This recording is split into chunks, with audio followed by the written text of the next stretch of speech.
For a country that aspires to become a true sporting nation, success is not built only on medals, stadiums, or leagues. It is built on stories. And this is the Curious Human Project, a podcast about sport, health, habits, and the hustle to stay human. I'm Shruti Jahagirdar, and in these conversations, we try to understand the people, systems, and stories that shape the worlds we care about. Stories that explain where athletes come from. Stories that question the systems that shape them. Stories that celebrate victories but also examine the structures, inequalities, and institutions that sit behind those victories.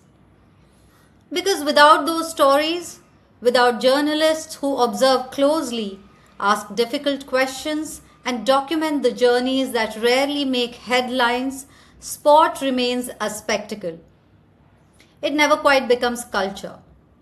In countries with strong sporting traditions, sports journalism plays a critical role. It chronicles the evolution of sport, holds federations accountable, and brings visibility to athletes long before they become champions. India is still in the process of building that ecosystem. And that's why the role of sports journalists, particularly those who look beyond the obvious, has never been more important. Among the writers who have consistently done this work is Jonathan Selvaraj. Over the past decade and a half, through his reporting at the Indian Express, ESPN, and now Sportstar, Jonathan has focused on the stories that often sit just outside the mainstream spotlight.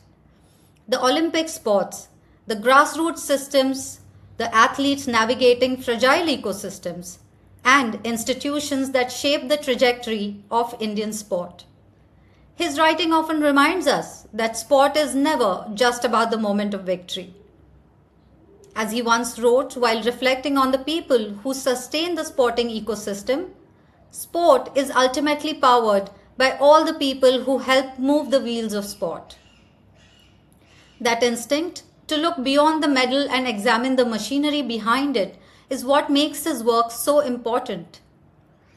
He has reported on everything from grassroots athletics programs to the politics of Indian wrestling and co-authored Olympic medalist Sakshi Malik's autobiography, Witness, offering rare insight into the inner world of elite athletes.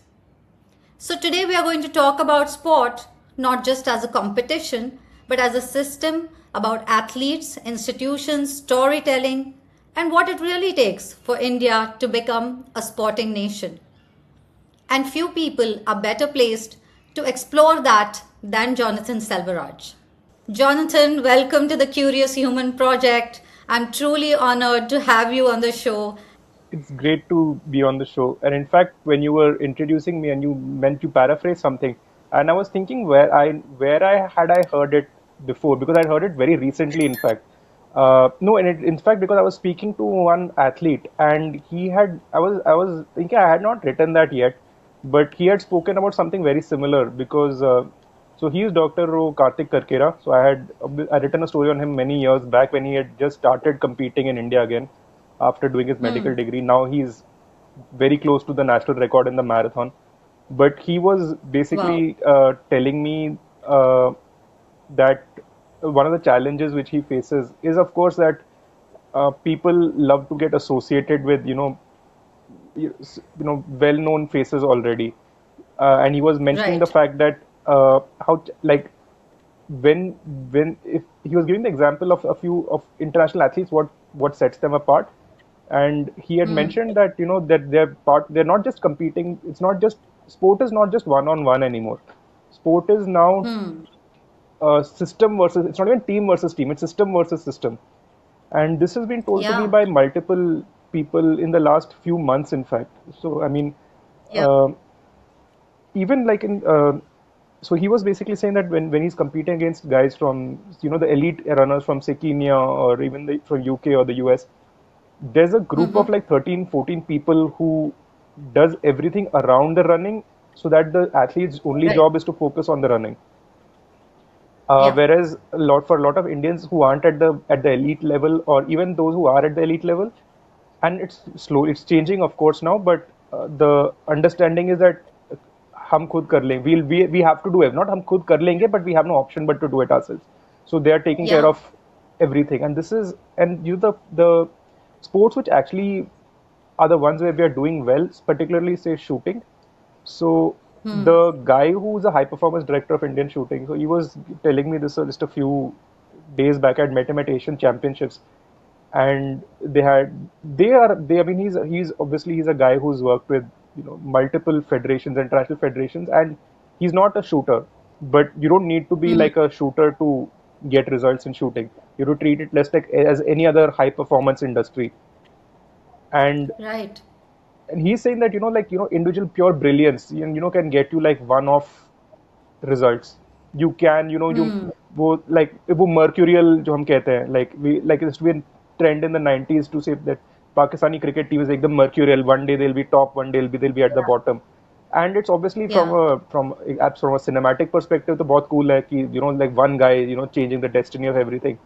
But you will, I mean, when you look at it, like who won successfully over a longer period of time, it was Australian team because they had a system in place. System. Yes. And systems always beat individual talent over a long period. Like you will have a one-off Correct. results where you feel कि यार हम तो you, and it will sustain you for the next 10 years because you think कि हाँ हमने तो talent है, कोई talent की कोई कमी नहीं है.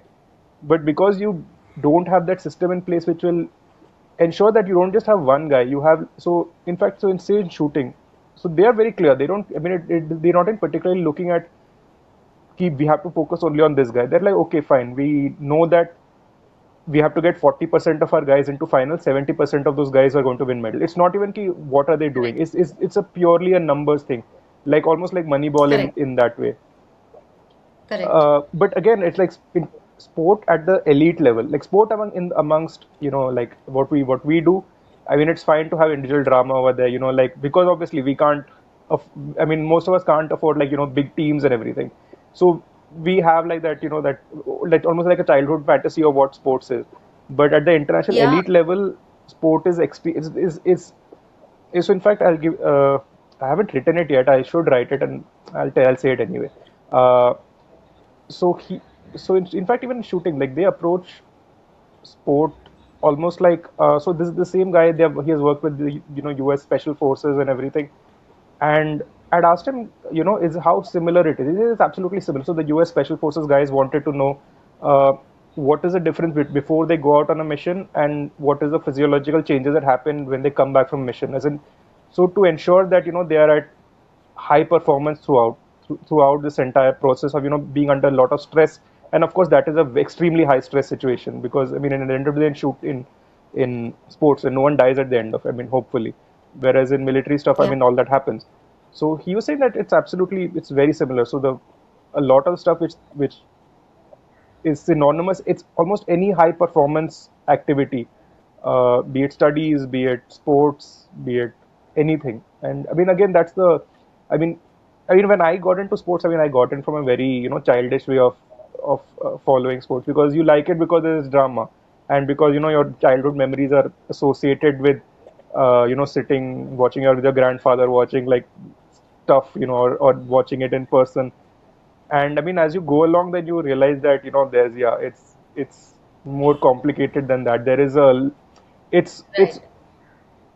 it's almost like any other. It's Sports is not just like playtime. It's extremely serious, and which is why I mean, slowly I've started even coming to the understanding that you can't say ki you can only do studies, or you can only do sports, or you can only do this, or you can only do that. And it's because I've noticed that people who are fairly good in studies, or incredible or intelligent people, and because I interact with a lot of sports persons, I find this very quickly that most of them are really intelligent. Like guys who are at elite level sports people are extremely intelligent. I mean, Right. which makes and when you look at, like athletes, what they do, how they perform in the NCAA, you see what they're studying. They're all studying engineering or whatever. And even sports where you think that, like, oh, Indian mentality is ki dimag ghutne mein hai. Like, I mean, like you can either do this or that. Like you have wrestlers who are, doctors and hedge fund managers. In fact, one of the biggest sponsors of the US wrestling is was a billionaire hedge fund manager who had wrestled in like Ivy League college. Yeah. When you see someone like Mark Zuckerberg, and then who suddenly decided that I want to do a BJJ, a Brazilian Jiu-Jitsu. Yeah. JJ, Yeah, yes. and it's extremely elite level, as in, and it's you're slowly coming to the understanding that all sports, all everything is basically a form of neuroplasticity, where you kind of adjust your, train your mind in a certain way, and it's again like it's just fascinating. I mean, like when I got into sports, then I carried a lot of preconceived notions of sports as well. And as I've spent more time in it, I mean, I've realized that it's absolutely inseparable. As in when we think that again, as in just stop me if I'm rambling about a bit over here, but No, no, go on. So interesting, and I'm completely in agreement with what you're saying. uh, so it's it, the the issue is that I think that we are kind of uh, limiting ourselves, as in even in India, as in when we think about what sports is, as in we even, in fact, even just now, this is really funny. I was just having a conversation literally about 10 minutes before you called. I mean, that's one of the reasons I got delayed. As in, I was having this conversation with this athlete who was supposed to speak to me at 11, but then it got pushed until about 2 o'clock, and we kind of got extended the conversation. But uh, he was saying that when he started sports, as in, one of the challenges for him was because he only saw in medals or no medals, like you win or you don't win. And it took time for him to understand that it's not just about whether black and white, gold or not gold. It's about how much are you Yeah. what are you improving, what are the areas where you're getting better, what are the training patterns that you're learning from. And Yeah. I think that's one of the things that even within India, I think we kind of miss, as in like, I'll give you it's kind of a, it's not probably you're going to say like I'm exaggerating a little bit, but for example, if the goal, what is the goal for Indians to play sport? As in, if we say we want to win Olympic medals. I mean, if that's the Yeah. goal, I mean, there's a lot cheaper ways of doing it. You can just do what all the Gulf countries are doing. We can just pay a lot of money to athletes from different countries, give them citizenship, and you can win a lot of medals that way. And it'll probably be cheaper than whatever we are doing right now. I mean, if that is the goal. Yeah. But if you Yeah. want to know what is the purpose of playing sport, I mean, the purpose of playing sport, of encouraging us, sporting nation, is to have a healthier population, to have, it teaches you a lot of good qualities. If that's, I Yeah. mean, if you want your population to be healthier as as they age. Uh, you, I mean, if that's your purpose, then I mean, we have to approach things in a slightly different way. If right, even right now, as in uh, the the primary reason for a lot of athletes to take up sport is because of a government job. And I mean, there's nothing wrong in Yes. it. There's nothing wrong in it, as in outcomes follows incentives. The incentive, if you're a poor person and a government job can change your life, your family's life, then how would I tell you no, no, you have to think about bigger things. Which a lot of athletes in India are at the grassroots level. Absolutely, absolutely. Because I mean, we keep forgetting that, I mean, India's not like some, super rich country where, like you can be in the US where you can do things because तुम्हारा दिल चाहता है तो तुम कर सकते हो. Like, I mean, if you see I mean, like, a lot of times when people, I mean, when you interact with athletes from different countries, uh, you can see the difference in why they pursue sports, and Exactly. you forget that like people think that Americans they इतना पैसा डालते हैं sports में. नहीं, they don't, athletes don't get paid anything to play sports, especially like non-lucrative sports. Like, so even someone like Ginny Thrasher, who was a 10-meter air rifle champion 2016. So she was the first American to win gold in the 2016 Olympics. I met her few years after that event, and I asked her, so I mean, what's it like, being, and because I saw her Instagram handle, and I think she had like 6,000 followers or something, which is like, I mean, like, I mean, you don't even like need to. You can probably be a state level athlete in India, and you can easily get over something like that. I mean, so her thing was that she was like super famous for like one day, and in her town she was like she became really famous for like a year. But outside that, I mean, one day and then everyone moved on, as in because there was other things to do. There were more cooler sports to follow, and I remember even Yeah. like when you had So Kimberly Rode, who won I think a sixth or seventh Olympic medal in shotgun in 2016, and after, I mean, imagine like you had an Indian who has won seven Olympic medals, or six it was. I think it Yeah. was six. I don't think it was seven. Uh, and you go and you meet like a person who's won it. I mean, what is the questions you think an Indian would ask you? Like, you're so great, you're so amazing, ye wo. In the USA, they asked her something about ki school shooting hua tha, so what do you want to say about that? I mean, she just won her sixth Olympic medal. As in, so it's because it's not that these sports are prioritized more over there, and people say ki, if cricket was not there, these sports would do much better. It's nothing to do with that. Uh, Hmm. it's a question of if a person has enough passion for something, if there's enough of a cultural interest in something, you don't need to be lavishly funded to get the kind of results that that you hope for or whatever. So in Kimberly Rode's example, her family's been in America since the days of the Wild West and probably Revolutionary era. So grown up with a shotgun, and literally born with a shotgun in her hand, uh, grown up doing this. I mean, never been paid to do any of this, as in doing it because you absolutely have a passion for it. And even in India, you see some examples of this, and especially in Indians overseas, like you'll see.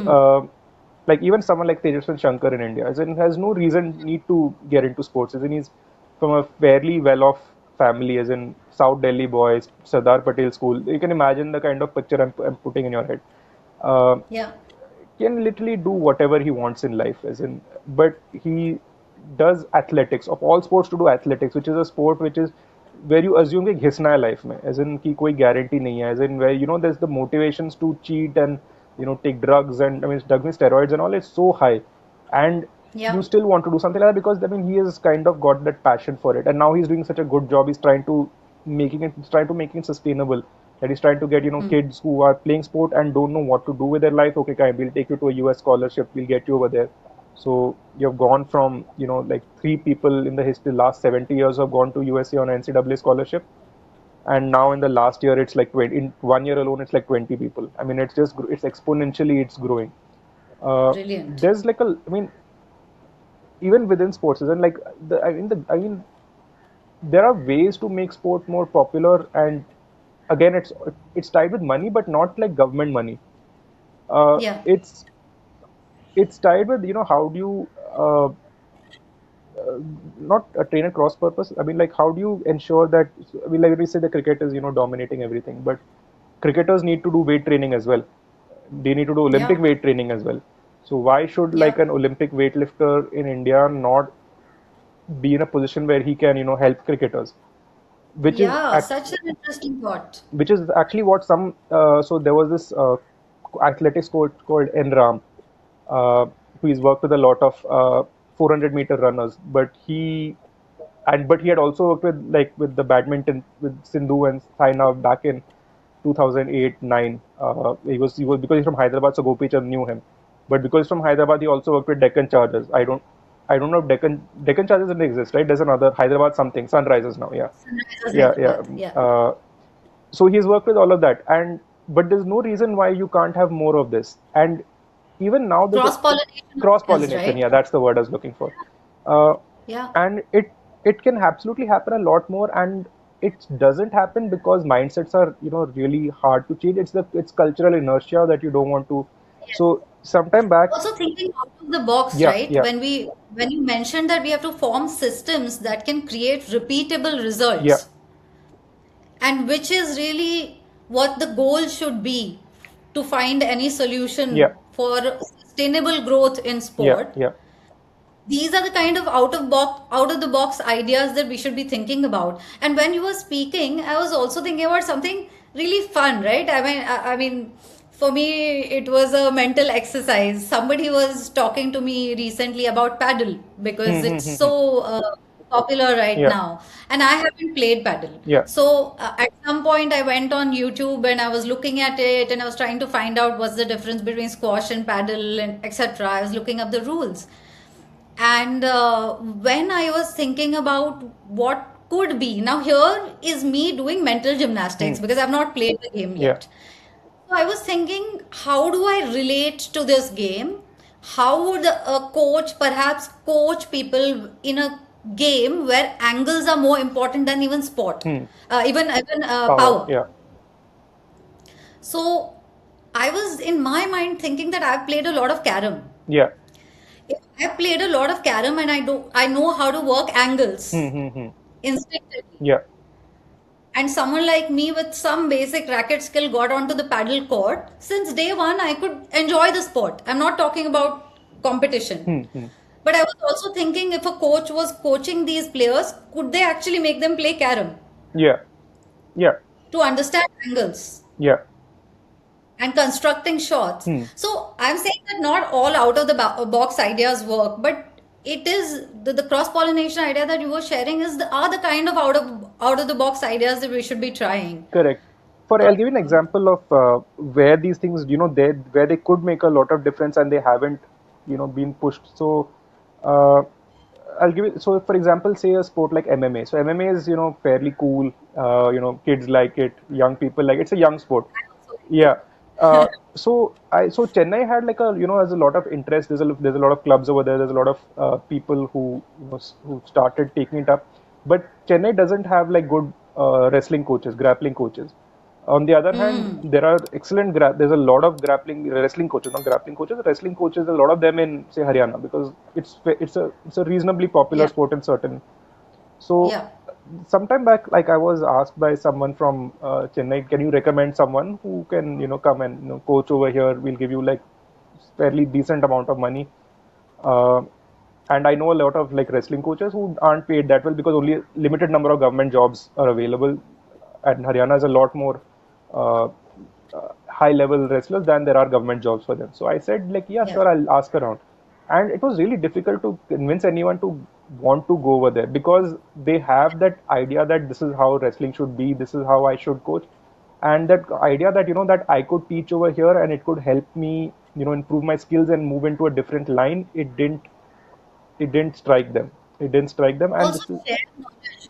Also sharing knowledge, right? Passing it on, yeah, and in the process creating new ways of coaching. yeah, Because I think sports like wrestling are so tradition yeah, dominated yeah, as yeah, well. Like we see the performances, we see the athletes, and yeah, we see them on screen. But if you were to imagine what the training process is like, yeah, how they are brought up from childhood yeah, in those wrestling yeah, academies, it's so tradition driven. correct.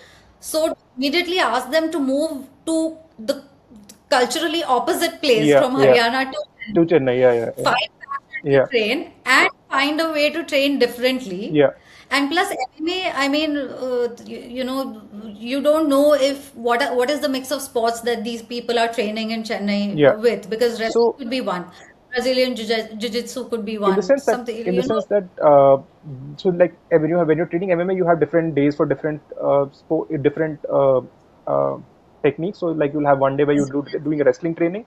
So those guys were just to come for wrestling training. But even that wasn't, Right. and even it's not just them. It's is that idea that that you can do different things. So in fact, one of the cool things Yeah. I've seen. So there's this set of MMA guys. The thing called Cross. There's a club called Cross Train Club in Delhi, and so they initially were trying to get government recognition for MMA federation. And I was like, boss, just try and avoid getting government uh, approval. I mean, just don't try to get acknowledged by the government. As in, because once you go down that road, you are locking yourself to a certain way of doing things. And so these guys do a Yeah. lot. So their thing was, how do we make MMA more popular? So they do courses for clubs where they teach clubs not just how to schedule, set up an academy, how to set up coaching patterns, but also how to promote yourself, how to make money in doing this. So trying Yeah. to uh, promote the sport in a much more organic way. And again, one of the issues which we have in India is that uh, everything is tied up to government funding, and it's okay to a certain level, but it's like golden handcuffs because Yes. you everything you do is tied up to we'll get government funding. No, so inefficiencies are hidden. Inefficiencies get hidden because you're guaranteed something from the government. If you have to do something yourself and you can't trust on someone, that's the only way you learn. So Yeah. even for example, like say badminton, like recently there was like absolute disaster, chaos happened in Delhi because they were hosting a thing in IG India Stadium. Open. So, but why were they hosting an IG Stadium? You knew all these issues exist. It's not that suddenly you came in and wow, ye kaise hua? Like every year it happens. It's not like you're finding out for the first time. So why are you hosting it there? Because government ke paise aa rahe hain, which means you have to host in government venue, which means you can't think about doing it anywhere else because you know कि Yeah. इतने crore तो आ रहे हैं government से, so we don't have to try anything else. So it hides a lot of things until it's impossible for it to hide, and eventually that lie gets caught out. That's what happens. Yeah. And With the debacles at the India Open, yeah, anyways, yeah, which but it's true I mean, I across. had, Sorry, yeah, I'll say, but it's true across. It's not just about like India Open. It's not just about okay, we got embarrassed, and the only reason you got embarrassed is because it was one event where media decided to show up, and media showed up, yeah, and the bird pooped didn't, and the bird pooped on the TV court. Agar bird had pooped on like the side court, people wouldn't have noticed it. But yeah, it like the bird, ekdam anti-national bird, it just went in the main TV court where an Indian was playing. So everyone's attention was focused on it also. But yeah. so a lot of these things get hidden because there's a lot of uh, equal. There's one saying, no, democracy dies in darkness. Like when you're not, so a lot of these things which you're saying, that even when you, for example, when you are competing in say powerlifting and you see the venues where these people are put up and where they're training, and the it dies because it's I mean it dies means it's bad because people just assume कि यही है ऐसे ही चलेगा. We just accept it. And they're afraid.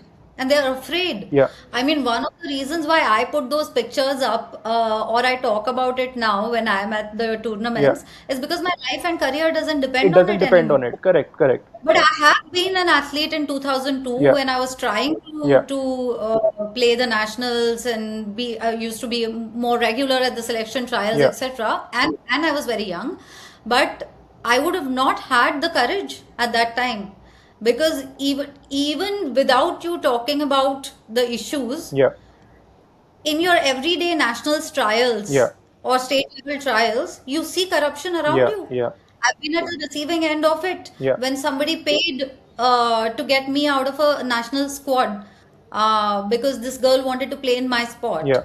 So you've seen all of this, and as players and as young players, you're very scared Correct. to talk about this. So what are you going to do? You're just going to do away with it. And that's the sad part is because, and it happens in wrestling. I saw it firsthand that that a lot of these guys, they use your passion for the sport, that you're so desperate to want to do something and they use it against you.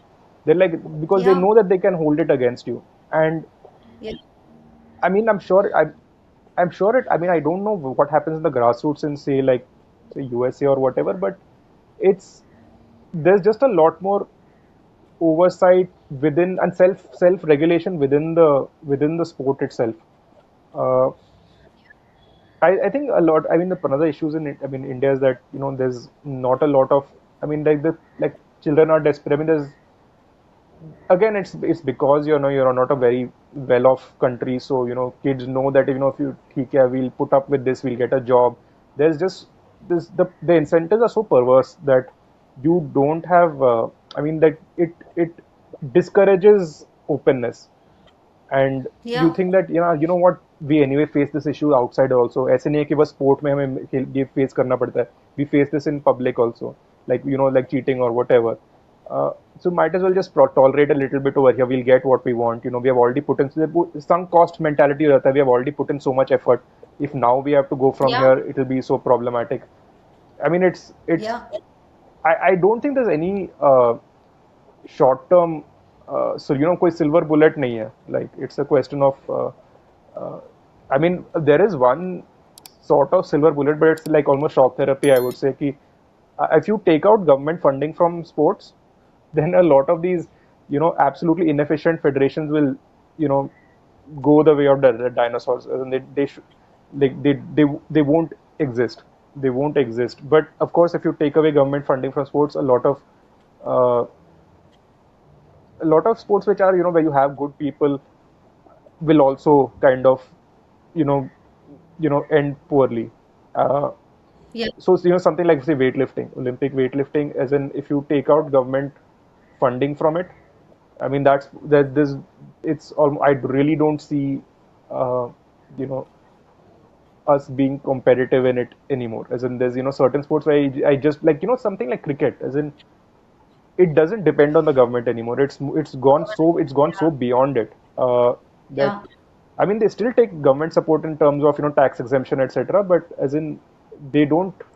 I mean, it doesn't depend. As in, regardless which sarkar comes, they'll still be thriving. And I think the goal for Correct. every federation should be to try and emulate that to some degree possible. Uh, and some sports, I mean, obviously will be better, and in some sports like football, as in that's just a it's just disaster after disaster because uh, they again it's that's why I said it can't be the government removal from sport can't even be a silver bullet because so Yeah. you don't have that in certain sports and they still do disaster. They still do chaos. I mean, like Yeah. so. I think it's a matter of I mean, and also trying to understand what your goals are. I mean, why are you doing sports? So in fact, even when we had started a conversation, I think the first thing which we should, I mean, the government should answer is, okay, why are we even doing sports? Like, what is not why we shouldn't do sports, but what is our purpose for it?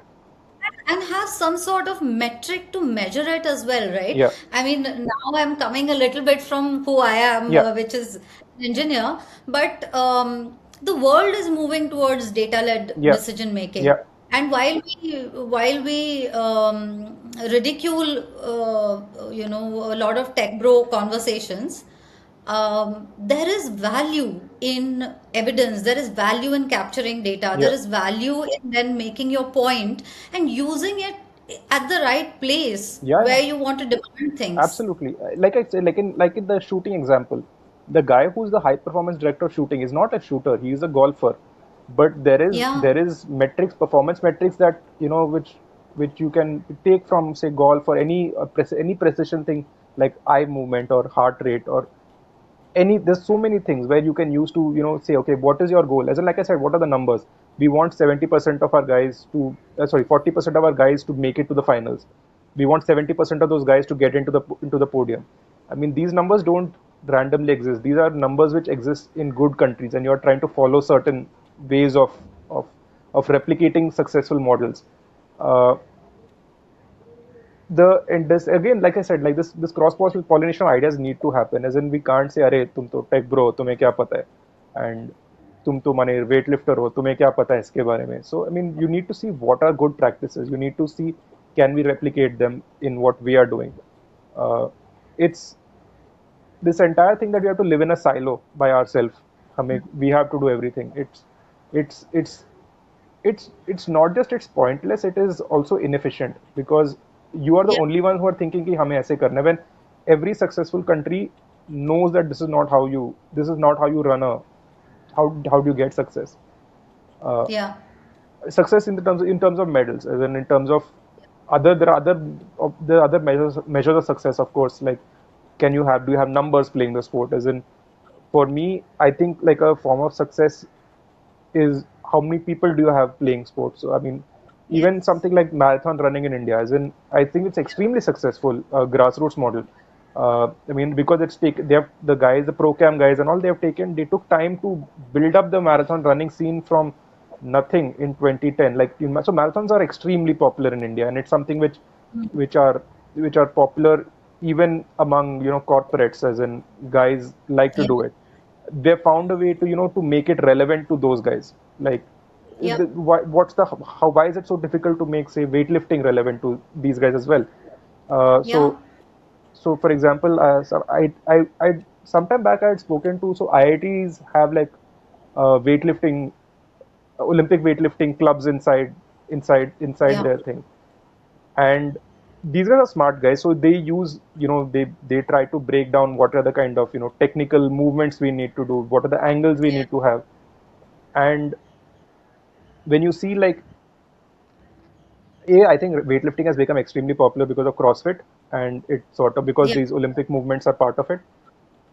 But I mean, there's no reason why weightlifting has to depend only on say government yeah, funding. It's again it's one thing which it's extremely relevant from a health perspective. Like, you Yeah, want to build muscle mass as as people get older. This is one of the best predictors of of health in later life is in how much muscle mass you have. Uh, correct. but again, as in that understanding is not there, as in the perception even in federations is that क्या कराना है हमें tournament कराना है. It's not that how do we make the sport popular. I think those kind of people are hired in those positions, Jonathan. I think There's no the hiring. level at It's which you are basically thinking. sorry, huh? No, I'm just saying the level at which you're thinking in terms of the newer ways to make people understand what's going to be a long-term fix for their Hmm. health. Or whether it is marathon. Yeah, Like, for example, running, I think, became very popular because it's very easy to see people running. yeah, It's very easy to join them. yeah. There is not much you need to do. And you also know कि अरे थक जाऊंगा तो रुक जाऊंगा ना. Correct, correct. तो wait को भी नीचे those गिरा things सकते हैं matter. आप. वेट को भी आप नीचे गिरा सकते हैं. आप थोड़ी मैंने पकड़ के रखना है अपने पे.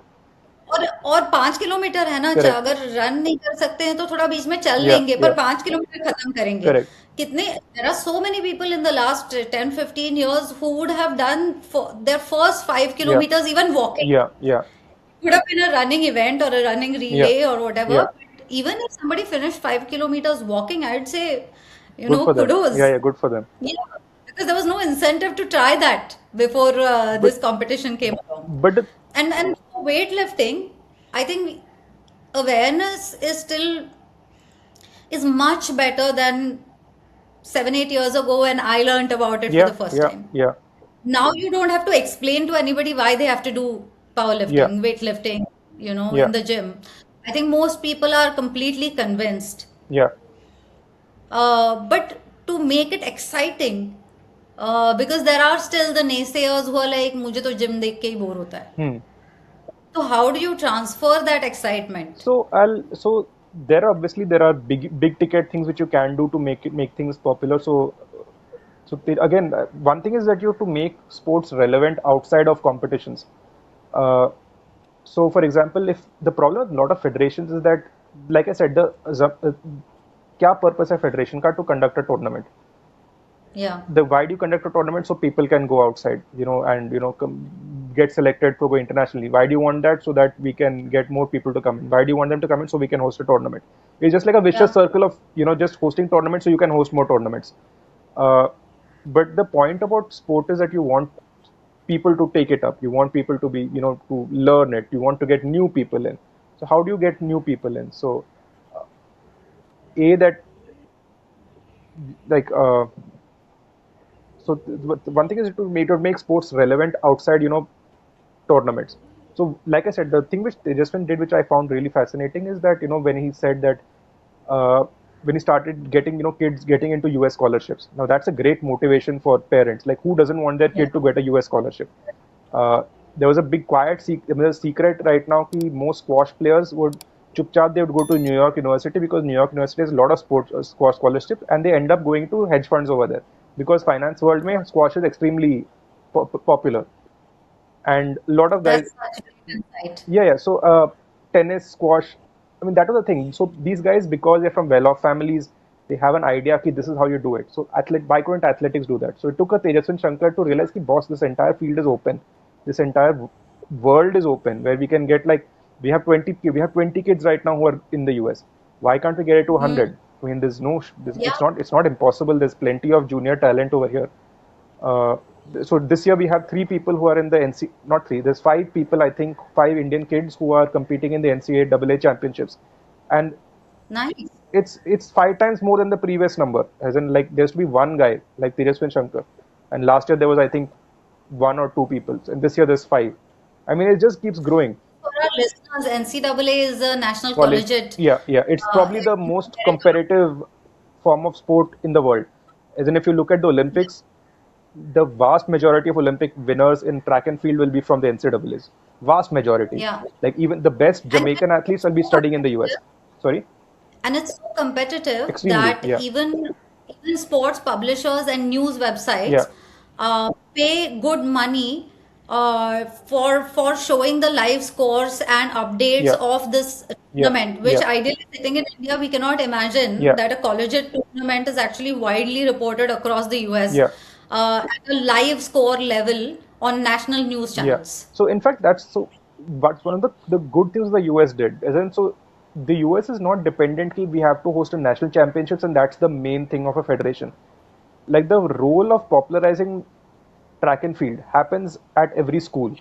Like like Yeah, it's a big thing. As in, if you're good in track and field, you'll get a college scholarships, and then you have like there's a reputation within your school itself. Okay, this guy is the best runner. It's a big deal. I think one of the tragedies of Indian sports is that uh, we kind of lost our school sports system. It like the yeah, popularity of say school football and even cricket to some extent, college cricket, college sports is it it it went the wrong way. We decided that our purpose of playing sport is to get medals, and yeah, where are the purpose of playing sport should have been to have as many people playing sport as possible, that medals will come by themselves. Uh, yeah, and again, I mean, the problem with that is I don't know if it's a corporate thing because corporates generally want to be associated with winning products already. So just today, in fact, I have a friend, former journalist, who, one of those not bleeding heart liberal type characters, but in the sense that he genuinely uh, he loves sports to another extreme, in the sense that he dropped his he was a corporate guy himself, then got into journalism because he loved sports, and he said, this is journalism is too cynical. So he like, I'll start a club for girls football. So he started a club in for girls whose parents are domestic workers and all.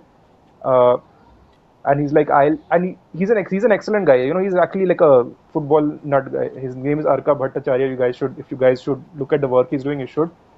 uh, so Arka keeps running back with the same issue. He's like, like even today, like he's conduct. There's a match which is going on, and he's thinking, okay, how do I sustain this next year? How do I raise funds for this mm, next year? Uh, and yeah, it's not that he's got no results. Like there's kids from his academy who are going to Azim Premji University, like getting scholarships to go here, changing their own families' destinies. But it's he's cold writing emails to different corporates ki mane lag jaye kahin se, and zero responses because everyone wants to be associated with the result, the PR, the nice PR yeah. which you can get. And Outcome. yeah, and it's not just so, in fact, it's the entire the way we the perception of sport is kind of warped. That so even like Lakshya Sen right now, Lakshya Sen, everyone's going to notice him as he's going to be watched on TV. But so the guys who are funding Lakshya, as in like OGQ guys, so OGQ does a lot of work, including they're doing work with say grassroots weightlifting, and they kind of Yeah, know that there's going to be no interest for. I mean, they'll because those guys will not give results for another 5 years, 6 years. yeah, So for example, so weightlifting, most kids in India started at around age of 13, 14. As in, yes, when you see like how it happens in say like a school in China, as in they have like kids who are scouted from a much around 8 or 9 years. I mean, they obviously don't make them lift heavy weights and all, but they kind of already can see, okay, what is techniques. they can drill techniques. Like a lot of the problems in India is like a lot of the kids, they kind of grind their way through really heavy weights instead of having the right techniques to do all of these things. So, Mm, one of the things which they're doing, which Mirabai's coach is doing in Delhi, is that he's started this academy for in his own property. He started this thing, and his main thing was talent identification, because he's like, it's not happening. It's absolutely not happening. Imagine a guy who's the chief coach of India, who's worked for 20 mm, plus years in the system, and he's like, there's no talent identification happening. So he's going out and doing himself, as in there are some places where kids are absolutely not interested in this, because there's uh, I mean, parents are not keen to put their kids into this. But he started it. He's getting support from OJQ. Those guys are putting money into it, and they're not. expecting any results for like 5 years, 6 years. Immediate results. But Yeah. how many people will actually do that? Like everyone wants to, like everyone likes the strong horse. The ghoda jo already अच्छा दौड़ रहा है, everyone wants to put money into that.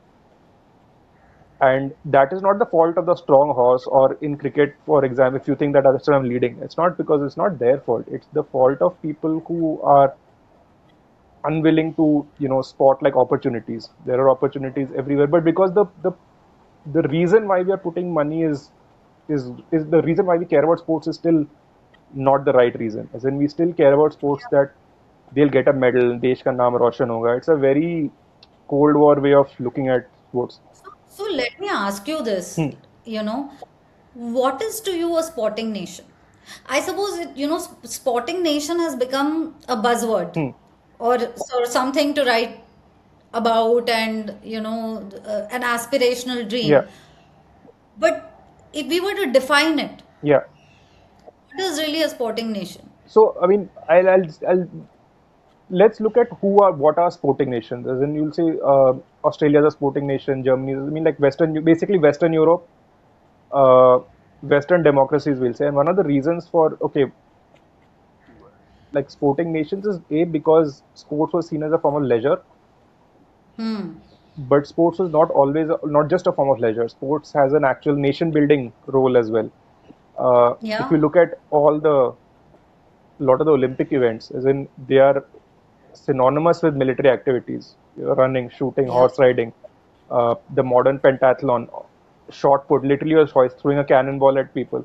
Uh, Yeah. there's a discus, and then these are like javelin. I mean, what are these? These are extremely militaristic activities. But I mean, I think some of it is the fact that you can't be a pure sporting nation unless you have like a certain level of either you have government uh, diktat कि तुम्हें करना है, like Cuba, or you are like rich enough that you can see कि yeah, why don't we do this, or why don't we do that also. uh, I think in India we're kind of caught between both these boats, where इसका आधा है उसका आधा है and कहीं बीच में कहीं नहीं रहे. uh, but I mean, I would coming to the point, like what is a sporting nation? A sporting nation is a nation where people play sport without there being an incentive for it, without there being a Yeah. monetary a monetary incentive, or not even a monetary, because everything is there is a monetary incentive even in Australia. Like you play sports as in because there is a you maybe not there's I mean there's some incentive, as in either it is like you feel that you are seen as something by your peers. Your peers could be within the sport itself. But again, like something Australia, like the fact that you can have cross pollination between different sports, as in that's I think a big sign of it. So in fact, just speaking of Australia, like one thing that really fascinates me about that country, again, it's literally about like 1.5 times Delhi's population, and the players from one sport can move into the other sport. They do Very it easy. easily, and this is something which one American shot putter told me. So Ryan Krause is three-time Olympic champion. Uh, wasn't always a shot putter. Played every sport in his childhood. And he says that one thing which he never understands, which he says he doesn't understand. And again, he's like like he's like every stereotype of like the cool stereotype of an American, like giant cowboy kind of character. Literally wears a cowboy hat. He's got a mullet and everything, like redneck kind of guy, but super smart. Was studying engineering, got bored with it, then decided to do finance.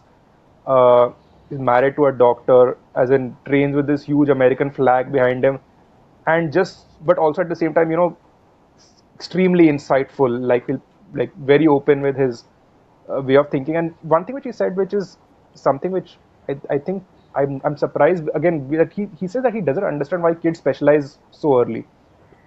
Hmm. So he grew up playing everything. Like someone said that he would have been some in the US said that he was almost surely going to be a number one college football pick. Like he would have, Hmm. and if he was, joined a big college in the USA, he would have been sorted for life. As in, he would have 100% be a multi-millionaire by the time he graduated. He would have been picked by some of the best teams. He's a giant of a human being. He's one of those guys who you Hmm. just assume, yeah, he's obviously supposed to be a footballer, American football player. But he Hmm. enjoys this, and he enjoys the shot put. And he sees it as, just a way for fulfilling his potential as a human being. Again, sports as a way of fulfilling human potential is very underrated. Yeah. Uh, but his thing was that, that sports cannot be seen as just like we have to, medals, we have to get medals. It is simply like, okay, can I do this? Can I do that? Can I do this also? Can I learn 20 different things? That is something I think that, we also should. In fact, in my conversation with you, even I'm thinking there's like so many different things that we could be doing. Uh, removing the priority from of sports simply as a medal winning thing, Yeah. and And also I think also articulating the benefit of playing sport to developing neuroplasticity that you were yeah, earlier yeah, mentioning, yeah, and developing pattern thinking, and articulating to parents and children the knowledge, the skill that is going to be that the child is going to get from playing sport yeah, in a way where they understand it as fundamental. yeah, yeah. then then you would not have these conversations कि मेरा बेटा या बेटी sports खेलती है तो Hmm. वो एक हॉबी है, इट्स आफ्टर Correct. स्कूल और इट्स हाँ 10th के बाद तो नहीं खेलेंगे, so Hmm. because that articulation has to happen, that this is fundamental for their success, whether they become engineers later on, whether they Yeah, become sportsmen later on, yeah, whether they become whatever it is. yeah. And I think also, so I think some of it is, obviously I can't uh, ignore like what are the cultural realities of India. Like again, if you like, why do I say like, why are Western liberal democracies, like, why we consider them sporting nations? Because if you don't play sports, it's not like your life is over. Like, sorry, if Yeah. you don't succeed in sport, doesn't mean your life is over. There's always something Yeah. else you can do in your life. There's always plan B, plan C. If you fail in this, you have options. And whereas in India, I think the reality is that if you kind of fail in like one career, you're kind of really screwed in life. Uh, so I can kind of, But that's changing a little bit, it's I kind of would true. say. So it's in, for example, like in, so again, like in, especially it's like when you see like kids say, kids who are junior athletes in India, like, okay, why is there such a high level of steroid use among junior athletes in India? It's because the understanding is that if this fails, I don't have a Yeah. plan B. I don't, Yeah. so I have to do whatever it takes to, to get like the edge over here. And the age limits for application to railways, jobs, Yeah, yeah, etc. yeah, You have to be applying while you're still less than yeah, 25, etc. yeah, So they're constantly counting. ये साल चला गया, अगला correct. साल मेरे पास एक साल ही बचे हैं, जो भी है. Yeah, So that has to also change fundamentally. That the opportunities that at least these guys are chasing yeah, yeah, have to be relaxed a little bit more, because science is advanced. You don't need a 25-year-old to enter railways now. You could yeah, have a really fit athlete at 30. You could have yeah, a really fit athlete yeah. at 33. So So you have to go back and look at why put this kind of pressure. one thing Tejasan also said is that he said we need to change the way we even like look at, getting, getting young athletes into the system. And I think the government also is not stupid about this. So they have done some things right. So they have said that, they remove prize money incentive for junior athletes, which I think is in one way it's a good thing because you're removing the incentive to cheat. But the disadvantage is that why would you have junior kids playing sport also then? For them, for a lot of them, the reason they play sport is because they get some financial thing out of it. Uh, so Tejasan said that, rather than just seeing, one result, we should see sustained results over a longer period of time, and then you pick people, which makes it harder for you just to take, to use performance enhancing material for one competition, and you kind of do well, and then you kind of revert back to normal, which is something I've Yeah. seen very often. Uh, which would make me actually very cynical about like how kids play sport. But I'm still like every time I'm like, yeah, ठीक है, this person is different, like ये person अलग है. It happens like every few years it'll happen with me, and I'll become extremely cynical for like a few weeks, and I'll like, no, I can't be that cynical. Then you go back to it as usual. Yeah. Hey, but I also wanted to ask you a little bit about your storytelling, right? you've you've, like I said, this line that I had sort of paraphrased from what you had written, which is that the people who help move the wheels of sport. You had written something to this effect in your 2020 ESPN article, where you spoke about how elite athletes generated funding for people affected at the grassroots Oh during yeah, pandemic. yeah, yeah, And that in that article you had mentioned that all the wheel of sport was affected because of the lockdown, whether it is yeah, coaches at the yeah, grassroots level, yeah. support staff, etc., etc. That's where you had kind of used that phrase. And it was a very powerful story. It was called Serve to Protect. And you highlighted the efforts that athletes were making in some way. Yeah, It's a good story to remember because it is cross pollination, the community helping each yeah, other. um, and you've constantly reported these stories, right? The ones that wouldn't make headlines, the ones that we might miss, and make sense of that moment as well. It's not just reporting that, hey, there is a pandemic, there are athletes helping each other, but also make sense of that story. So my question was, what draws you to these stories? Because Jonathan, let's face it, anybody who's looking at sports journalism right now from outside, just like grassroots athletes looking at what would make a good sporting career, hmm, which is up in the air, yeah, yeah, um, there is no pathway. There is no way to look at Jonathan Selvaraj or Shardar Ugra and be like, okay, these guys inspire me, and so I'm going to start doing this.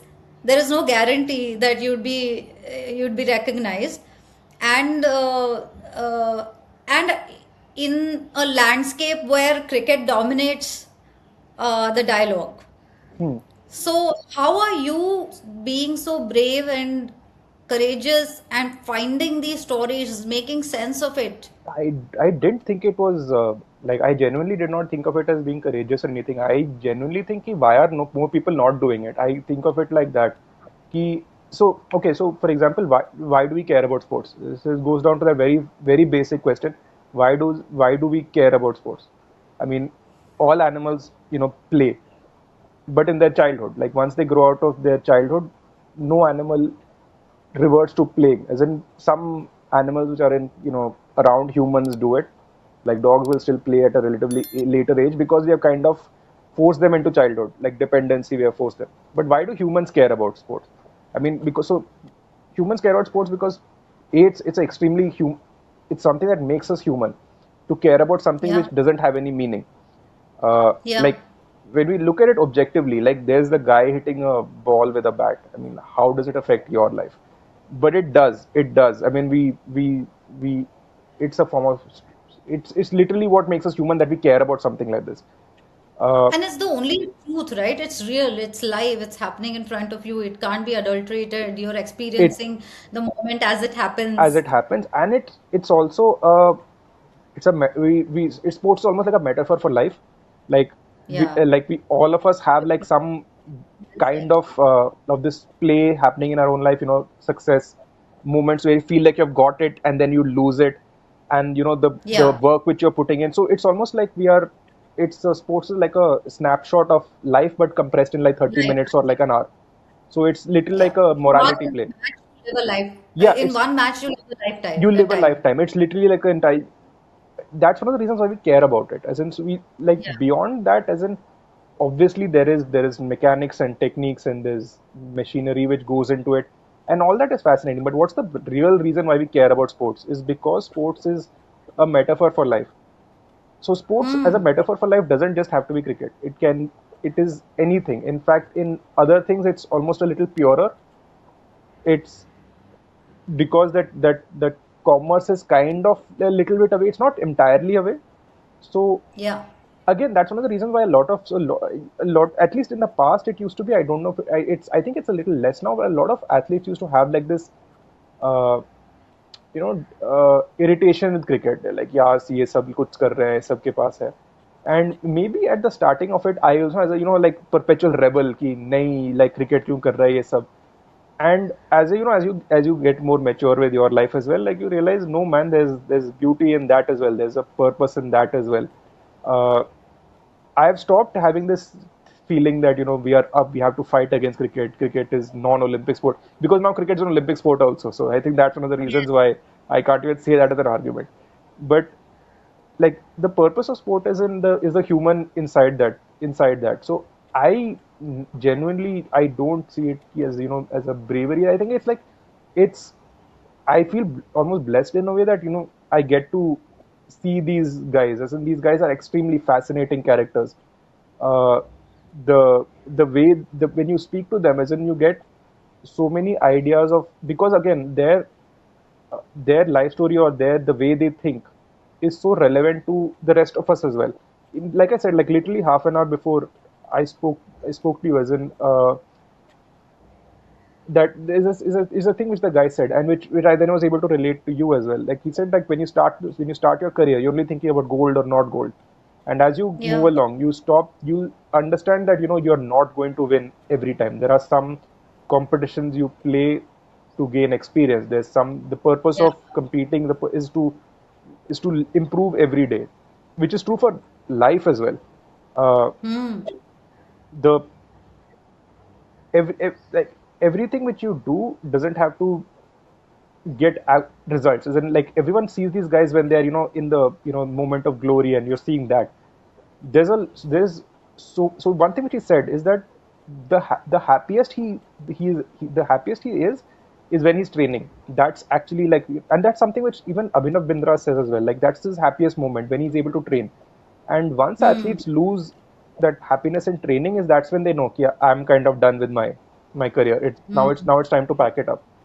But so much of sport is so synonymous with life. It's not just that, it's not that others other stories don't have it. It's not like if you're an engineer, you तुम्हें क्या पता हमारे life के struggle के बारे में. You absolutely know it as well. But the period of which you understand these things is a lot longer. It takes a lot longer for you to so it's like a test match for those guys, for sports persons, like literally like half an hour or 1 hour. Like Yeah. it tells the entire story in that time. So Yeah. uh, I just find it like sports very fascinating from that perspective, as in that it's literally like you're seeing a story every day. Like some people, like they like to watch serials and movies and this that. There is it's I'm not saying it's like, oh, look at you people like liking serials and all. No, I like serials, but like I like sports because, like you said, as in it's real. There is a reality to it, so you kind of immerse yourself into that world. It takes you into this different uh, it take it allows you to immerse yourself into a different world almost. But that world has a lot of relevance for your world as well, as in there's things you pick Yeah. up from it, like hard work, struggle, perseverance. Yeah. uh, and these are really cool stories. These are very human emotions. And Yeah. so yeah, that's why I care about these sports. And I think that anyone who like if you know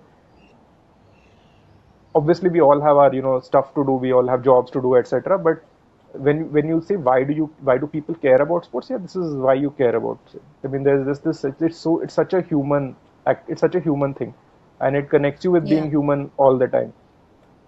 So yeah, as in, that's why I never I don't, at least at least now, at least I don't think it's like a matter of courage or whatever. I think it's a blessing almost that, wow, I get paid to do this. It's pretty crazy.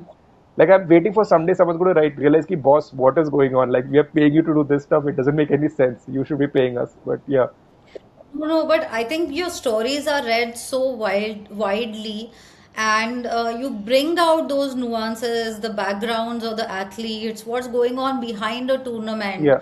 and you're fearless in calling things out. And that's exactly what we should be reading, because there is no dialogue about sport if all we are going to talk about is how many medals did India win, or how many World Cups did India win.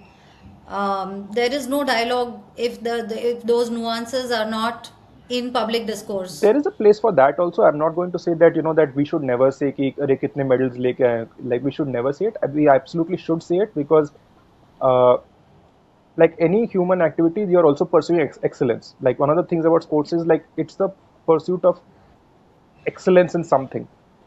Yeah. which is something which we all don't always do in our day-to-day life. Like even when I write a story, like I don't pursue excellence all the time. Like there are times when I'll be extremely motivated to pursue excellence because the story is like I have to do something with the story. But there's a lot of times you're just doing it to keep your boss off your back. Like you're just doing it for that reason. Uh, but there is a place for writing about what are we doing, medals kitna hai. There's a place for that as well. I will never deny that. I think some of the problems which luckily I haven't faced so far, but I'm sure people who cover cricket absolutely do it. There is a lot of uh, like I think a lot of people they lose track of why they care about it. And I think some Yeah. of it is because as in like the commercialization of the sport means that you have to be very careful about what you're writing, because what you write can affect whether you get access to cover certain things. Uh, this definitely happens in cricket. So for example, this World Cup, for example, there was this issue which people were facing, that why are Instagrammers getting access to players? So Instagrammers, influencers were asking players absolutely ridiculous questions, like absolutely like some Instagrammers, YouTubers who I follow as well. But when I watch them, I'm like, what the hell are these guys asking? I mean, then I have to kind of take myself out of that journalist thing and just see कि नहीं, just see it as brain slop. एकदम pointless entertainment की तरह देखो. Then you'll not don't think that it's you have to see it as journalism, but because that is already that is coming in. So the role of the journalist is extremely different now compared to say like 10 years back or even 5 years back. One is that athletes don't need you to go between them and the audience. They don't need you. Yeah. They don't need you. Uh, Yeah. they can either do it themselves. They can, and some athletes absolutely are. Even in track and field, which I think is a good thing in some way. So there are athletes who are, they may not have, big results internationally or whatever, but they are extremely, they're photogenic, they are extremely fit people. So they get a lot of attention. And I don't think it's a bad thing because how I see it is that it's making us, there is like they're getting some interest in the sport which otherwise people don't follow. Yeah. However, which way they are getting interest in it. And I would like Yeah. to see it happen more. Like to see it more of it happening, especially in sports which are not as popular, but which I see as mother sports, like say like weightlifting. Like Yeah. weightlifting, I see it as absolutely a mother sport. If you don't have weightlifting, you can't have cricket, you can't have track and field, you can't have any of these things. So I would like to see it happen in more in there as well. But the role of the journalist has changed, but I think we're kind of caught in between two worlds at this point of time. So because uh, organizations don't really need you, as in, so the journalists and cricket journalists who are complaining कि we don't get access to माने go to the stadium, माने हमें video बनाने नहीं देते, यहाँ पे कोई भी जाके डेविड मिलर के साथ ताली बजा रहा है, ये वो, how is it happening for them? I'm like, because your roles are completely different. So as in, you have to accept that, like, of course the problem is that like, a lot of people get into journalism, as in from my generation at least, we got into journalism because we thought we'll get access to all of these guys. I mean, that was part of the charm, I guess. Uh, but we have to accept that, that, and that was true for the generation before us. So the generation before me, or the two generations before me, would be like the Hindu guys from the Hindu who were traveling in the same hotels. If you see Shekhar Gupta stories, that he's going for holy parties in Pakistan with the cricketers and all. I mean, you can't even imagine that happening. I mean, I maybe it happens to maybe one guy now, maybe. But very honestly, it's not needed because it was a big deal, 20, 30 years ago to go on tours, or, because Indians generally didn't travel overseas. And now Yeah. these things are just accepted. So you have to see what your role is. Your role is absolutely to bring, to keep the system honest to some level. I think there is going to be like this churn which is happening because at some point of time people are going to uh, pe- so in fact even in journalism, I think there's been this steady decline in younger people getting into sports journalism. Uh, I'm trying to think of people around me, as in like in Delhi, sports journalists. I think the youngest person is about 24, which is slightly older if you when you think about it, because uh,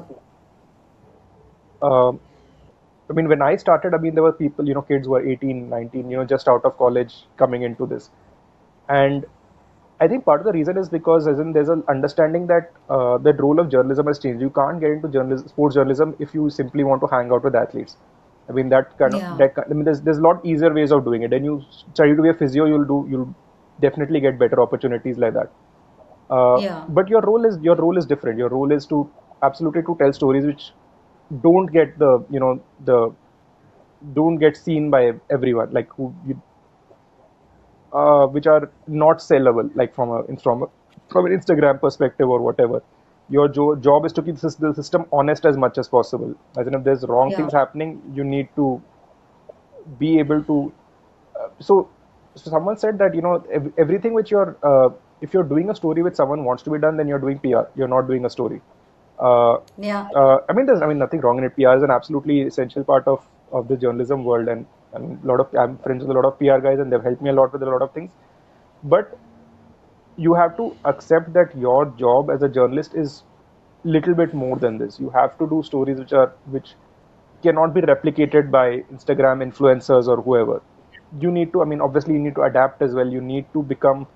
Uh, you need to become you can't just write stories. You have to do more than that. You have to learn different skills. So I mean, the role of journalism also is kind of changing because of the way that sports is changing. Like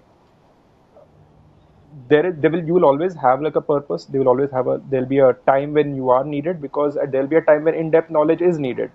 Uh, Yeah. it won't happen all the time. You will have to get khao gali from time to time.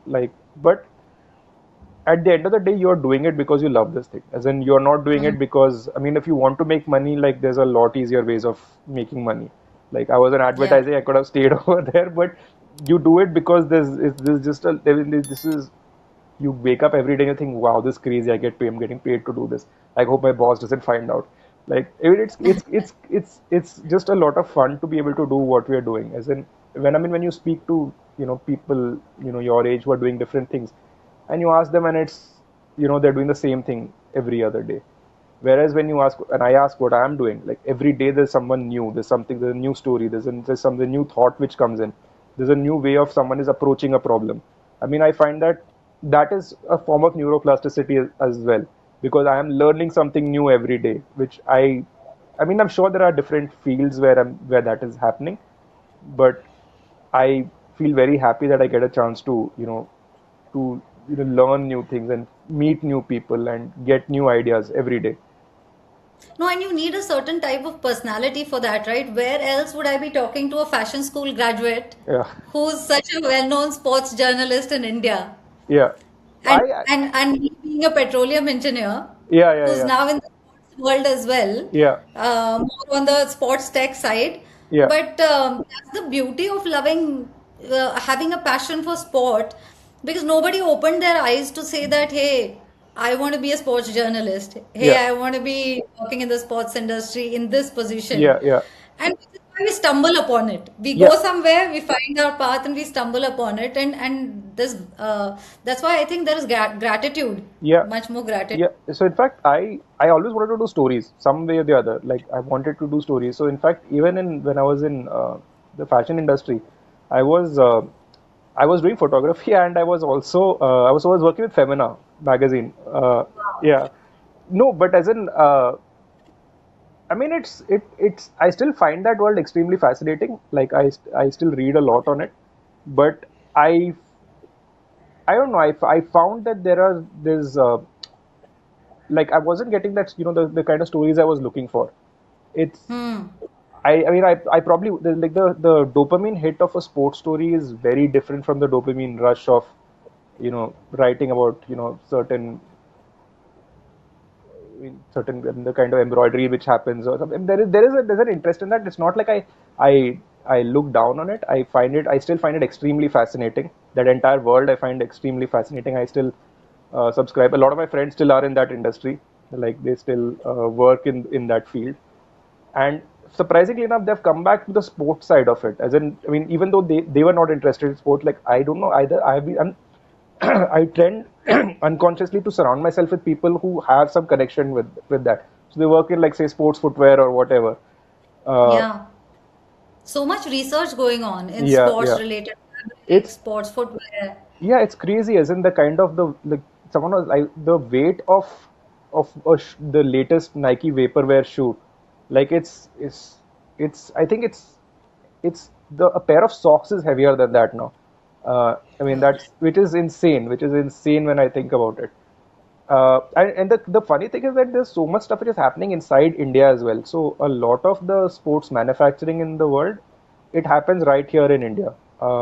It Hmm. like the stuff which is used at the Olympics, the stuff which is, I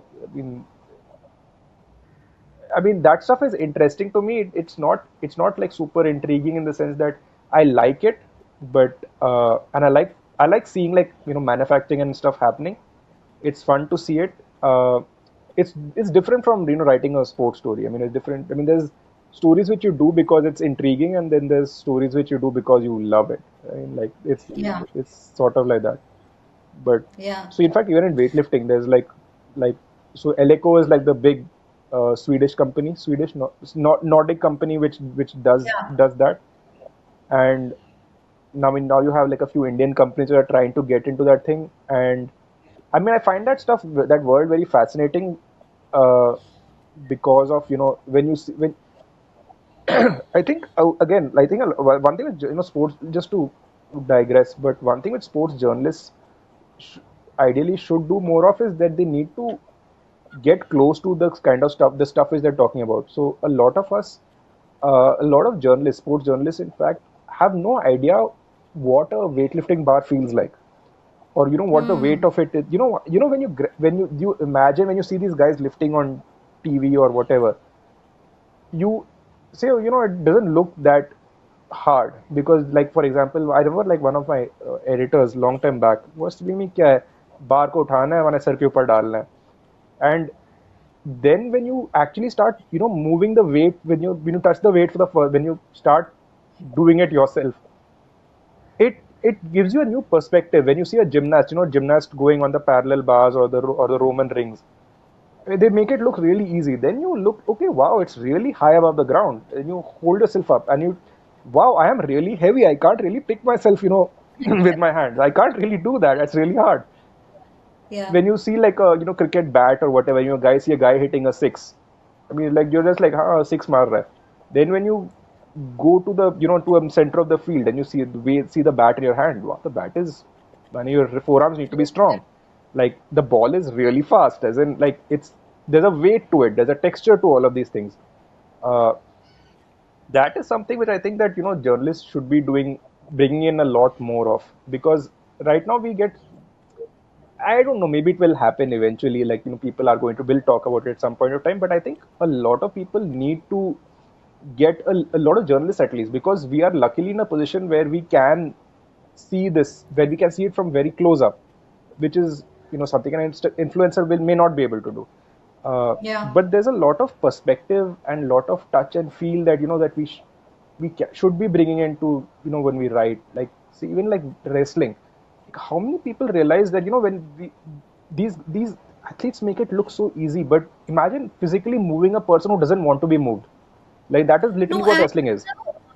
and my experience with a few sessions of MMA and Brazilian Jiu-Jitsu and wrestling that I have taken uh, have just completely blown my mind. Yeah, I have just taken them during a 1 month course in Thailand. yeah, And for me, it was just adventure. yeah, But it's the first time while learning Muay Thai, while learning wrestling, BJJ, etc., I realized that these sports bring such deep understanding of the human body. yeah, yeah.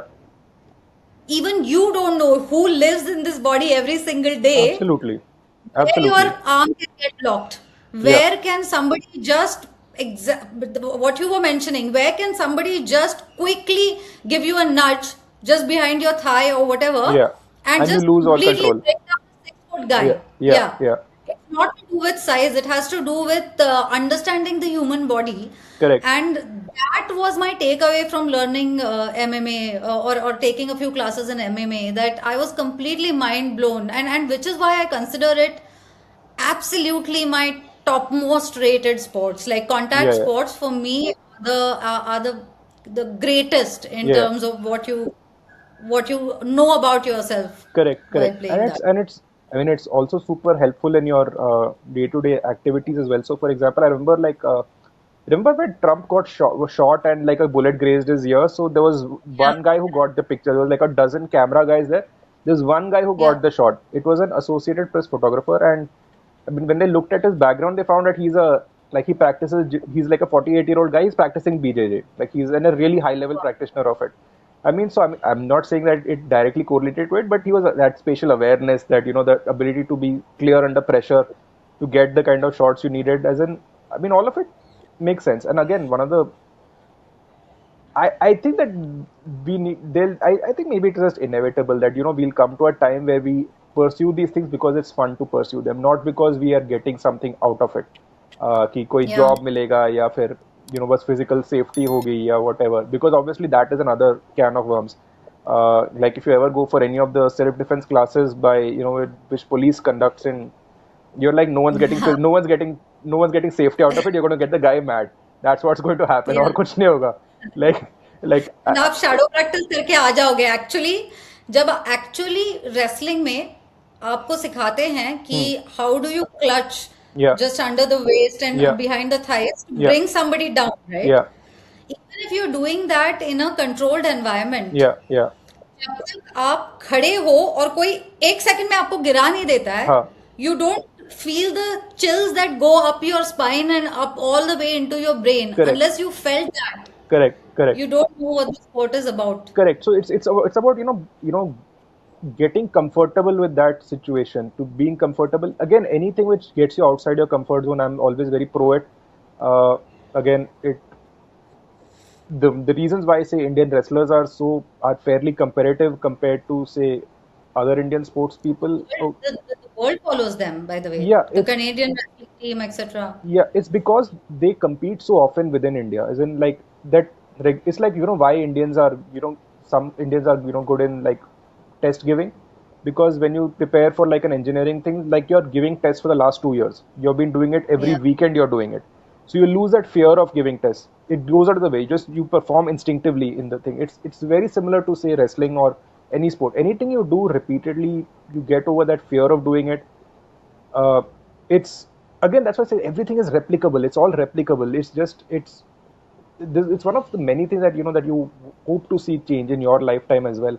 That that we understand that everything is related, everything is connected, everything uh, there is cross pollination that can happen everywhere. I mean, and again, like every time you meet like athletes, as in, you just keep realizing that, okay, wow, there's just so much. If it would be so cool if this guy did this also, it would be if that guy did that also. I mean, it's slowly happening to change. I'm in the last few years, I've started meeting wrestlers who uh, are extremely articulate, which normally wasn't the case. I met Anshu Malik, who wants to have OLY PhD to her name. Like, she wants to be Dr. Anshu Malik PhD, Wow. OLY. OLY she's become now because she went to the Olympics, but she wants to get like her PhD in some sport, something as well. Uh, you want to see more of that happen. You want to, I mean, I want to see sports more than just the numbers or whatever. I mean, the Yeah. numbers and all are fine. There'll always be people who will do that, but I want to see what's behind all of that, the person behind that, because And that's really what sports journalists have access to. If you ask the right questions, yeah, what no one else on Instagram or an influencer is going to think about, because their success metrics are different. yeah, yeah. I mean, they're asking different questions, as in the purpose is Yeah. different, and The there is a purpose is different. there's a And place for perhaps the everything. audience, Yeah, and there's a yeah, place for for everyone. I think I mean, there is a place for everyone. it may not be the place that you thought you are getting into when you got into this, Yeah. but there is definitely a place for you. Yeah, and just the last couple of questions for you. Um, what's your opinion on the AI world? How is journalism changing in the world of AI, and what is changing and what is not changing? Uh, so I'll start with a really funny thing which happened to me. Like, so I was writing that book on Sakshi Malik, and Yeah. before that was the first book I ever wrote. So when I was starting it, I was a little worried कि कैसे लिखूंगा, क्या questions पूछने चाहिए मुझे, how do I frame the book. So I used AI. I asked ChatGPT to suggest any other books written by women wrestlers. So I'll get an idea of what these books are. So I'll read some of them.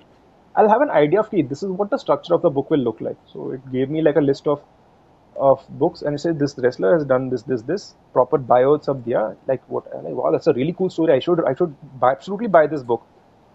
So I went to Amazon, searched for the biography or Tale in Blood or whatever it was, something like that. I searched it. This book is not available.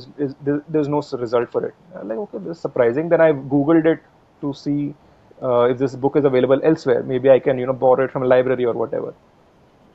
This person did not exist. The ChatGPT just made up this entire person. Like it gave an entire fake bio to them. I was like, I have been covering this sport for like a decade plus at this point of time. I was convinced that this person existed. Like this person existed. There's a story. There's this great wrestler who's won like 2 Olympic medals and has this crazy childhood story. Like I need to find out more. And this person absolutely does not exist. So from there, I mean, like this was of course like 2 years ago, and I'm sure AI has improved a lot since then, and doesn't. But even now, like there'll be times when I use AI for some reason. So for example, when I'm creating a training pattern for myself, like Hmm. like this is what my I want my progress to look like. So Hmm. I do use AI for that reason, and I think that a lot of a lot of us do use it for that purpose. But within like sports journalism, as in you have to be extremely careful about what you do, because this has happened with multiple. So the Hindustan Times, like unfortunately, they got into a habit of using AI to write their stories, and Hmm. they wrote a story on one guy at the 1983 World Cup. He has taken so many wickets. Like it was like Hmm. very well written story. And the problem Hmm. was that this guy, although he was part of the team, he was the only guy who didn't play a single match in the World Cup. But they had given him some Oh. 20 wickets in the World Cup, and that was the funniest bit, because in his entire life this has been his pet peeve that he was in the team but he didn't play a single match.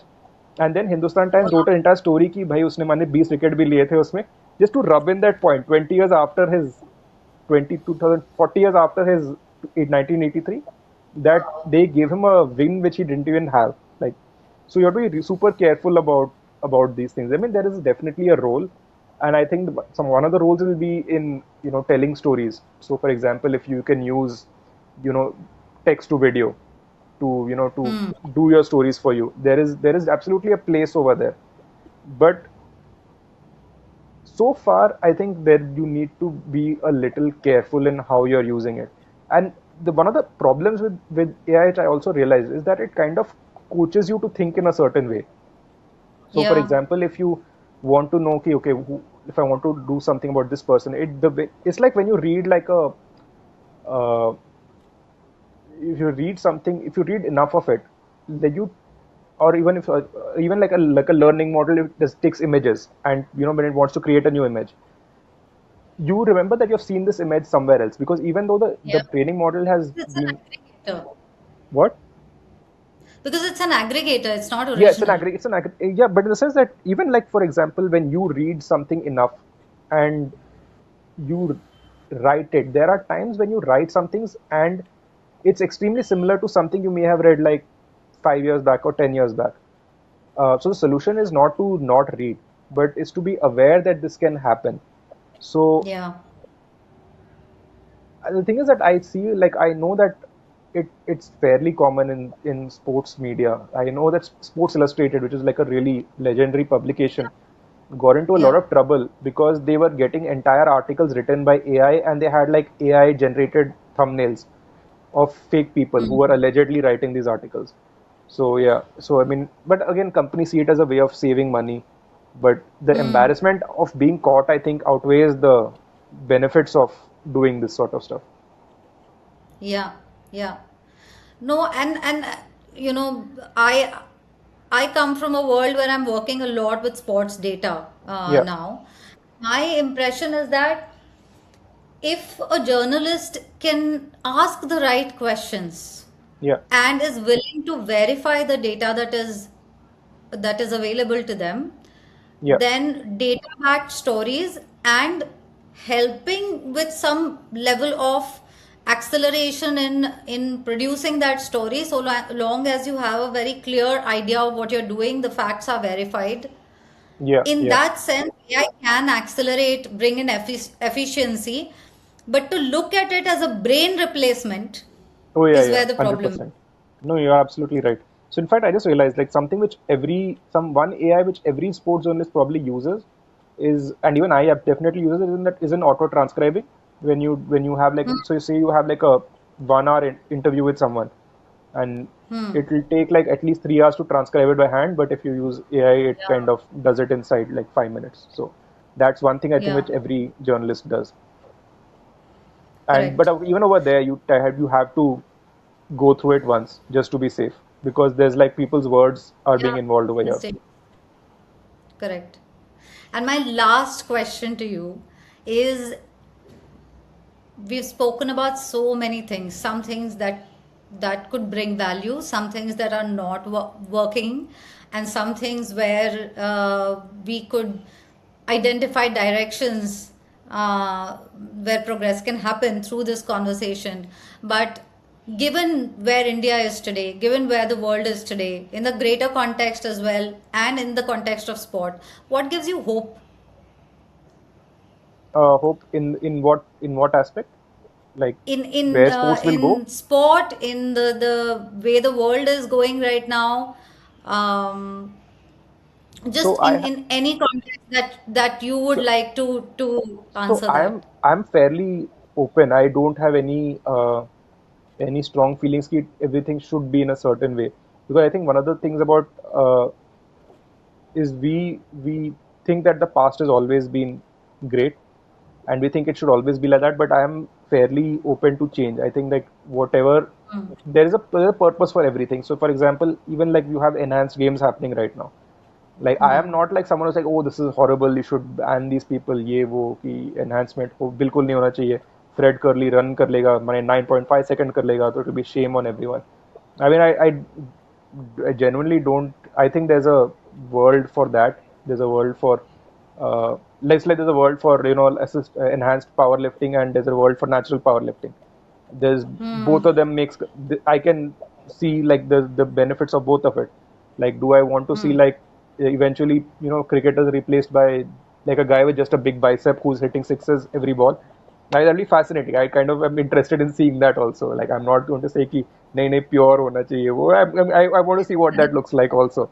Uh, so I am not like a person who thinks that no, there has to be like only purity in sport. I think the entire point of sport is to see absolutely what humans are absolutely capable of, and I I I'm fascinated with everything about it. Like like if will feather wale shuttles get replaced by synthetic fibers, already happening, and it's very fascinating to see how it's happening. And there's Yeah, it's I mean like it doesn't have to be just the way it always was. uh, will we get like sort of enhancements with like genetic enhancements in say in athletics and all? I absolutely don't care. Like if you have like I like watching when you see para sports, and you see the kind of crazy jumps that people are doing with synthetic fiber ke jumping blades. That's crazy. I These guys are jumping as much as able-bodied athletes, and are probably going to overtake them at some point of time. I mean, it's absolutely fascinating for me. I'm like I understand it's a different thing. I understand that yeah, they're different, so you can't compare the two of them. But I find that fascinating also. Like I find every aspect of this field extremely fascinating. Uh, I'm not like a guy who will say like, no, Test cricket is the best form of cricket. like, यही होना चाहिए, nothing else should happen. There was a time when that made complete sense. There's a time when T20 has its own way, charm, has its own skills. There are people who think that, only men's cricket should be there. Women's cricket does not count. It's pointless. Boss, I like women's cricket. You can't force me not to like it. Like, I like that also. I like this also. I don't have to choose this or that. Uh, people who say that, women's wrestling, there's like a lot of people who think women's wrestling doesn't, it's nothing. Like, men's wrestling is where it's at because speed, dekho, power, dekho. It's different. It's absolutely different. Women's wrestling is different from men's wrestling, but it's not like Yeah. inferior to it. It's fun. It's fun to watch it. Women's tennis is different than men's tennis. You can't just have this or that. You can have both. You can enjoy both of these things. Uh, I mean, it's. I'm trying to think of this. Is there anything which I don't like about? I mean, like, is there any change which I don't like? I mean, I'm not really. I think it's just a matter of getting used to certain things. That eventually you get used to certain things and then it always looks normal. Uh, So the hope when, is really that people are able to see the beauty yeah, yeah, in various things that are being put in front of us. And if you ask the right questions, if you're a little bit curious, you'll see why it is that beautiful. Like you yeah, mentioned, what para athletes are able to do with enhancements and yeah, support equipment. Is so only if people were willing to ask that one little extra question, yeah. then Yeah, find just so try many things something. And fascinating. I wish, more people, and I'm saying that I was thinking journalists should see what these equipments are, touch them, feel them, get on the mat, Hmm. do these things. I mean, it would be amazing if more people could do that. Just go out of their boundary, just be a little curious, see what that bar weighs, just get under the bar once, see what you're capable of. I mean, sometimes you might even surprise yourself. Like, एक वो, I mean, I'm getting this crazy idea that we should have these sports museums, yeah. Like yeah, yeah, experience standing on the actual wrestling, Olympic wrestling turf and take a picture. Like, you yeah, know how yeah, those 3D museums are where you stand and you're like, yeah, yeah. hanging upside down a tree and etc. Yeah, I'm or just like thinking you, that there should be these kind of sports museums. yeah, and so in fact, so Tejaswan had like one idea. So archery has it. So they have like archery events which are always held in public venues. Uh, so I remember ki I went to Ayodhya once for one archery nationals, and they had like the finals on the ghat, Ayodhya Ghats, the mandir ke jo ghats hote hain Hmm. wahan pe. So they had it over there. Like I know that in sometimes they'll hold it on a beach. I mean, some things to get like sport in public, isn't just to get people watching it. They just had like this idea that you could have like, like an athletic event on, say, at India Gate. And what's stopping you from having pole vault or high jump over there? I mean, you can absolutely do Yeah. it, or even the 100 meters. You can absolutely do these sort of things. But these are the sort of creative ways that you want like federations to try and step outside the box. And Yeah. Unfortunately people जैसे कि नहीं, हमें tournament कराना है, हमें stadium में कराना है, 10 लोग आके देखेंगे, एक कुत्ता होगा साथ में, but this is what we want, as in like you want like there'll be some creative person who gets into this field and says why can't we do this. I mean, that would be Yeah. very cool. Yeah, and that's the hope, I suppose, that we get more and more people who are pushing federations and everybody who's associated with sport to think diagonally, Yeah, think in various ways that are not linear. yeah, But thank you for this fascinating conversation, for joining me on the day of the T20 finals. yeah, yeah. I know I'm holding you up and you have a great evening coming. But thank you. It's such a pleasure talking to you and it's such an honor. Thank you for being on the show. Super fun. And I would also like to thank our listeners. I hope you find this conversation as fascinating and get a few new ideas that you can experiment in and around with people you come in touch with or the sports that you play. I'm going to see you in another episode of the Curious Human Project. Thank you again, Jonathan. Thank you so much for having me.